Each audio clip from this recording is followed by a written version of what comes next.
Welcome into this OK Prep State Tournament preview. I'm Michael Knight. The Union Redskins have become a mainstay in the Class 6A state tournament, and this year is no different. Despite returning only one starter in Mo Garcia off of last year's team that went into the state tourney undefeated and made it all the way to the semifinals, this year's team has found a way to make it back to state. Head coach Rudy Garcia is no stranger to the state tournament after leading countless Union teams to the tournament and beyond to state championships. He talks about some of the differences between this year's team and the last few that he's brought to state.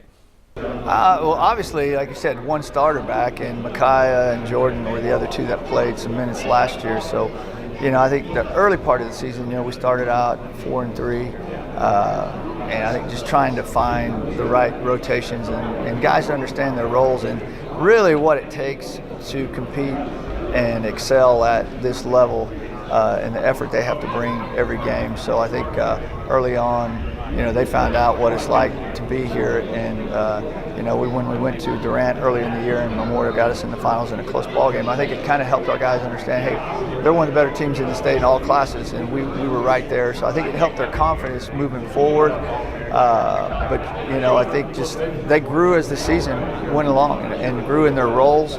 Guys knowing what they have to do. We got three guys that do their thing every game, and the rest of the guys play around them.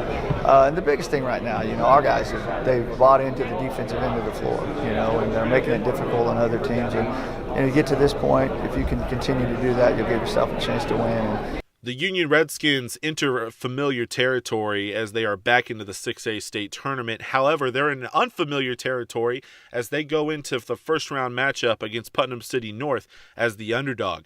Coach Rudy Garcia is no stranger to using the underdog role and putting a chip on his guys' shoulders. Definitely. I think that gives us an edge, and we try to get our guys to play with that a little bit, like you said, that chip on their shoulder. And like you said, PC North's very talented. They got a bunch of horses, and we had a chance to see them play last night. They're very athletic, well coached, and can score in a lot of ways. It's going to be a challenge, and like you said, they were ranked number one for a reason, and they've got the guys. They lost a couple games in there, and so maybe dropped in the rankings a little bit, but they're still a quality team, and you're going to have to get ready to play, no matter who you play at this stage. But they're going to definitely a big challenge for us, and we got to try to find a way to, like I said, give us any edge that we can to hopefully come out with a win.